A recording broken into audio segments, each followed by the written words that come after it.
The first thing Saoirse noticed about the man who would ruin her life was that he smelled like cedar and old money, and he counted her mistakes before she'd finished making them. That was 3 years ago. She'd been 26, interviewing for a bookkeeping position at a company whose full name she wasn't allowed to say out loud, for a man whose reputation she'd only ever heard in fragments, the kind of fragments people dropped and then pretended they hadn't. Kellner, just the last name. Nobody called him anything else. She got the job because she caught an error in the ledger they handed her as a test. $47,000, buried in a shipping invoice from a company that didn't exist. She flagged it in red pen. She handed it back. He looked at the red mark for a long moment, then looked at her and said, "When can you start?" She said, "I already have." She wasn't sure why she said it. Probably because she was exhausted, and she'd taken 2 buses to get there, and her shoes were soaked through from the slush on King Street, and she had exactly $63 in her account, and the audacity was all she had left. He hired her anyway, or maybe because of it. With Kellner, she'd learned quickly, you could never tell the difference. The office she worked in was on the 14th floor of a building on Bay Street that looked ordinary from the outside and felt nothing like ordinary on the inside. The carpet was dark grey. The windows were floor-to-ceiling. The people who came and went through the frosted glass doors had the particular kind of stillness that came not from peace but from discipline, the kind you learned when the cost of flinching was too high. Saoirse kept her head down. She did her work. She was very, very good at her work. She understood numbers the way some people understood weather, intuitively, in the body, before the mind caught up. Discrepancies itched at her like a splinter she couldn't find. Patterns revealed themselves to her the way faces did to other people, immediately, without effort. She didn't think it was a gift. She thought it was what happened when you grew up poor, and your mother's idea of a bedtime story was going over which bills could wait another week. She rarely saw Kellner. He moved through the office like a weather system. You felt the pressure drop before he arrived, and the air didn't settle until an hour after he'd gone. He was 41. He had a scar that ran from the edge of his left jaw down to his collar, which he never explained and no one ever asked about. He wore suits that cost more than her rent, and he had the hands of someone who'd spent years doing things those suits were meant to make you forget. She noticed things like that. It was occupational. She kept those observations in a separate column in her head, the one she didn't add up. The night everything changed, she was not at the office. She was at her apartment in Parkdale, which was small and cold and had a radiator that knocked at 3 in the morning like someone trying to get in. She was sitting on the bathroom floor because the bathroom was the warmest room, and she couldn't afford to run the baseboard heaters past 9 o'clock. And she had her back against the tub and a needle and thread in her hand and a cut on her forearm that was deeper than it looked. It wasn't dramatic. That was the thing nobody understood about being in certain situations. It was never dramatic in the way people imagined. It was just a broken glass on the kitchen counter that she'd grabbed in the dark because the light bulb had gone out 3 days ago, and she hadn't bought a new one yet, and now there was blood on the tile, and she was trying to remember the field dressing technique she'd read once in a survival guide at a library book sale. She was doing fine. That was the other thing. She was managing. The cut wasn't life-threatening, the thread was the right kind. She'd done harder things. She was halfway through when her phone buzzed on the edge of the sink. She ignored it. It buzzed again. She finished what she was doing first, because she was not the kind of person who stopped in the middle of things. Then she looked. 4 missed calls from a number she didn't recognize. A text message that said only, "Open the door." She stared at it. Then she heard the knock. She didn't open it right away. She sat very still on the bathroom floor and went through the list of people who knew where she lived. It was a short list and it ended badly no matter how she sorted it. Her landlord, her colleague Fam, who she'd given as an emergency contact and immediately regretted. And she'd had to put it on her employment forms, the office. She wrapped her arm in a dish towel from under the sink. She stood up. Her reflection in the mirror above the basin looked pale and slightly annoyed, which she thought was an accurate representation of how she felt. She went to the door. She didn't open it. She said, "Who is it?" Not a question, a statement. She'd learned that from her mother too. Never ask someone something if you're not prepared for the answer. There was a pause, then Kellner. The word landed like a stone in still water. She thought about her options. There weren't many. She opened the door.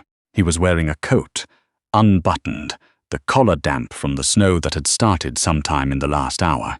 He was alone, which surprised her. He always had people with him. The absence of them felt like a missing limb, wrong in a way she couldn't immediately place. He looked at her, and then at her arm, and then back at her face, and something crossed his expression that she couldn't categorize. "What did you do?" he said. "Broken glass," she said. "I'm fine. You're not fine, you're grey. I'm always this color." He didn't laugh. He didn't do anything for a moment except stand in her doorway in a coat that cost more than her refrigerator, looking at her like she was a number that didn't add up. "Can I come in?" he said. She stepped back. Her apartment was what it was. She'd never been embarrassed about it before, 'cause embarrassment required a certain kind of caring that she'd given up years ago, but she noticed it now. The way it looked through the lens of a person who probably owned 4 properties and had never had to calculate whether a light bulb was worth it. The second-hand table with one leg shimmed up with a textbook. The wall with the water stain that the landlord had promised to fix and hadn't. The single good thing in the room, the lamp she'd found at a garage sale in Roncesvalles, now the only warm light source because of the kitchen bulb situation. He didn't look around. He looked at her arm. "Sit down," he said. "I'm fine standing, Saoirse." It was the first time she'd heard him use her name. It stopped her the way a hand on the shoulder stops you. Not forceful, just present. She sat down at the table. He found her kitchen. She heard him opening cupboards, which should have bothered her and somehow didn't. He came back with a glass of water and the first aid kit she kept under the sink. A real one, not the decorative kind, because she'd learned early that the decorative kind was useless and she had no patience for useless things. He set them on the table and sat across from her without asking. "Let me see it," he said. I know. Let me see it anyway." She held out her arm. He unwrapped the dish towel. His hands were careful. She noticed that, filed it somewhere she'd have to think about later. The scar on his jaw was closer now, and she could see it wasn't a clean line. It was the kind of scar that came from something prolonged. She didn't ask. "Your thread work is decent," he said. "Thank you. You've done this before. Not to myself." He glanced up. She met his eyes. They were the color of a winter sky just before it committed to either rain or snow, a grey so pale it was almost nothing. He looked back down at her arm and began, carefully, to clean around the stitches. "There's a problem with the March ledger," he said. She blinked. "What?" "The March ledger. Thornton account. Someone moved funds through a holding company that doesn't appear anywhere in the active registry." She processed this. "When did you find it?" "An hour ago. You came here to tell me about the March ledger." "I came here," he said, without looking up, "because your building doesn't have a working buzzer and your phone was going to voicemail, and I needed to know if you'd seen it or if you'd done it. You thought I moved the funds." "I thought," he said carefully, "that you were the only person in that office capable of moving them without being seen, which is not the same thing." She sat with that for a moment. Outside, the snow was coming down heavier now, the kind of dense, silent snow that muffled the city, until it felt like the only 2 people in the world were whoever happened to be in the same room. "I didn't move them," she said. "I know. How do you know now when you didn't before you came here?" He finished with her arm and sat back. He looked at her directly and said, "Because someone who was stealing from me would have a better apartment." She laughed. She didn't mean to. It came out rough, like something that hadn't been used in a long time, and she pressed the back of her hand to her mouth and got it under control. He was watching her with that same unreadable expression. "How long have you been alone?" he said. "Not how long have you lived here. Not where is your family. Just that." "Long enough," she said. "Why?" He didn't answer right away.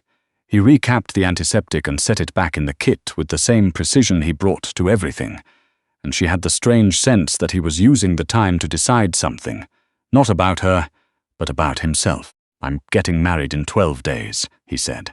She didn't say anything. "To someone I've known for 8 years. It's been arranged for 3. It makes sense from every angle I've applied to it." He paused. "I'm very good at applied angles." "I know," she said, because she did. She'd watched him work. She'd seen how he thought. The way everything was weighted, measured, entered into an internal ledger that she suspected was more detailed than the one she maintained for him. "She's a good woman," he said. "The arrangement benefits both families. It's rational." "But," Saoirse said. He looked at her. "There's always a but," she said. "Otherwise you wouldn't be here." The snow tapped lightly against the window. The radiator in the corner made its knocking sound, regular and stupid, like a clock with no face.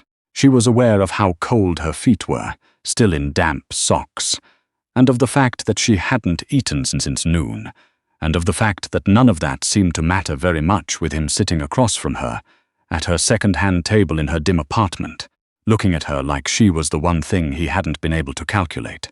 "I walked into your building tonight," he said, "and I heard nothing. No television, no voices, no music. I knocked and you didn't answer, and I stood in that hallway for 4 minutes and felt something I haven't felt in a very long time." "What was that?" she said. Her voice was even. She was good at keeping her voice even. "Afraid," he said. The word sat between them like something breakable. She looked at him. He looked back. The scar on his jaw, the grey eyes, the unbuttoned coat still damp with snow, the careful hands that had just cleaned her wound with more gentleness than anyone had shown her in 3 years. She looked at all of it, and she was very quiet for a long moment. "Kellner," she said finally. "I'm your bookkeeper. I know what you are. You're about to get married. I'm aware. This is not a good idea." "I have very few good ideas," he said. "Most of my ideas are functional. This is the first one in years that feels like something else." She exhaled. She looked down at her arm, neatly dressed now, aching in the particular way that meant it would be fine. She thought about the $63 that had become. Through 3 years of careful management and the considerable salary he paid her, something she no longer needed to think about. She thought about the apartment she'd chosen not to upgrade because she didn't know how to trust good things yet. She thought about the column in her head where she'd filed every observation she'd ever made about him, the one she'd never added up because she knew what the sum would be, and she'd been very deliberately not looking at it. "You should leave," she said. "I know," he said, and didn't move. "I mean it, I know you do." She stood up. They were close in the small room, closer than they'd been in 3 years of working in the same building, and she could see the slight tension at the corner of his jaw, the thing he was holding back in the way people who were very controlled held things back, by the edges, very carefully, so nothing spilled. "If you don't get married," she said, "it will cause problems. Yes, for your families. Yes, for the arrangement. Saoirse, what? I know what it will cost," he said. "I know every line of it. I've run the numbers." A pause. "But I've never been very good at." He stopped. "At what? Accounting for things I didn't see coming." She breathed in through her nose. The lamp made its warm light. The snow fell. Her arm ached, and she was tired in the way that was no longer just tonight's tired, but all the years of tired stacked one on top of another, and she thought about what it would cost to let herself look at this directly, to stop not adding up the column and see what the number was. She thought about it for a long time. She said, "Sit down, I'll make tea. And then you're going to tell me about the Thornton account, and I'm going to tell you who moved the money, because I have a very strong suspicion, and I'd like to be right about at least one thing tonight." He sat down. She went to put the kettle on. Behind her, she heard him exhale. Slow, careful, like a man setting down something he'd carried a long way without admitting he was tired. She didn't turn around, but something in her chest, something she'd been keeping locked in a separate column for a very long time, quietly entered itself into the ledger. She had a feeling she was going to have to add it up after all. She was right about the Thornton account. His name was a junior associate. 4 months in, desperate enough to be careless and smart enough to almost get away with it. She'd clocked the discrepancy 2 weeks ago and filed it under waiting to see if it repeats, because she believed in letting errors reveal their full shape before she moved on them. It had repeated. She had documentation. She told him. He listened. He asked 3 precise questions. She answered them. When she was done, he sat with his tea going cold in front of him and said, "How long have you known? Known specifically?" "Tonight." "Suspected?" 11 days. "You didn't report it. I was building a complete picture." "Or," he said, watching her, "you were deciding whether to." She met his eyes. "I was building a complete picture," she said again steadily. "I don't do things halfway." He was quiet for a moment. Then he said, "No, you don't." The snow outside had lightened. It was past midnight.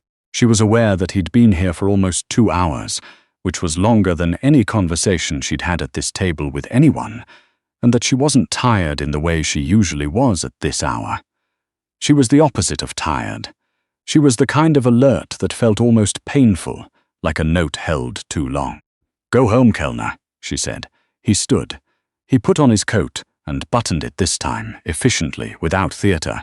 He picked up his gloves from where he'd set them on the edge of the table. At the door he stopped.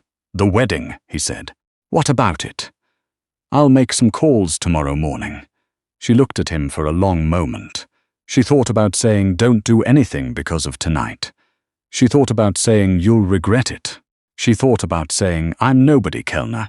I'm a bookkeeper from Parkdale who shops at Food Basics and has a lamp she found at a garage sale." What she said was, "Get some sleep first. Decisions made after midnight belong to a different version of you."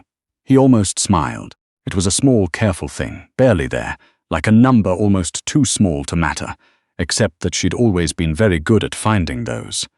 "Good night, Saoirse," he said. "Good night." She listened to his footsteps in the hall. She listened to the elevator. She listened until the building went quiet, and then she stood in her small, warm apartment, with the lamp's golden light and her arm aching, and the tea gone cold and the ledger in her chest, with its new unwieldy entry, and she thought, "Well, that's going to be complicated." She turned off the lamp. She went to bed. In the morning, she would go to work. She would have documentation ready. She would do her job. And if her hands were slightly less steady than usual when she opened her email and found, at 6:47 a.m., a single line from an address she'd never seen before, a personal one, not the office, that read only, "Calls are made." Still certain. K. Well, she was good at accounting for things she hadn't seen coming. She was learning, at least, to stop pretending she hadn't.